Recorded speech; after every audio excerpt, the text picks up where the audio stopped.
I didn't realise that a human being could be so dead set and doing something whole life revolve around food, spending hours in supermarkets trying to find the thing with the lowest calories. Eating the things that my body didn't need to eat.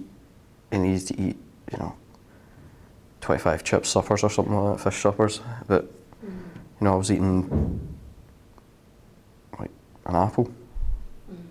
And then that was it for a meal. Apple and some water. I didn't really know where to go or what to do, to be honest. We've all heard of the female anorexia and all of that, and everyone. I think I'd heard of anorexia.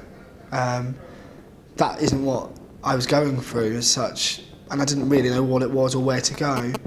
I had the internet. I did sort of Google it, and obviously bulimia came up.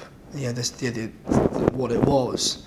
I think then in my head that really scared me because suddenly it had a label and it was a condition, and I thought, it just became, it wasn't just me doing it, it was, wow, this is actually something, there's something wrong here. This is why I think it's so important that service provision, is sort of, better in the sense that, gateways to support are easier. So if a man goes to the doctor and the doctor is aware that yes, men do have eating disorders as well. They're not looking at because if you look at the diagnostic criteria for anorexia, one of the key symptoms is the loss of period. Of course, you know what I mean. It's still gender bias in that sense, and I think there's a lot of change that needs to be done on all different fronts. Really, I think so it will take a bit of time.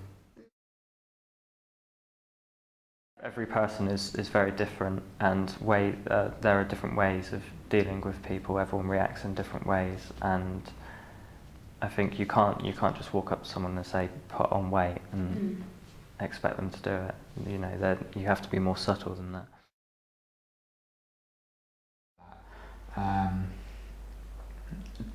I think it's taken me so long to try and discover who I am. Not who I am, and to be able to say I am who I am, and not that I am who I am and I have an eating disorder. That I'm important with or without an eating disorder. Yeah. And it's because it is so dominant mentally. It can seem that there is no other way, but there really is. It's incredibly liberating when it does relinquish some of its hold on you, because there are these things that you wouldn't realise that you're missing out on that you can do, but it steals from you, and you can get that back. However impossible it can seem, it really is possible.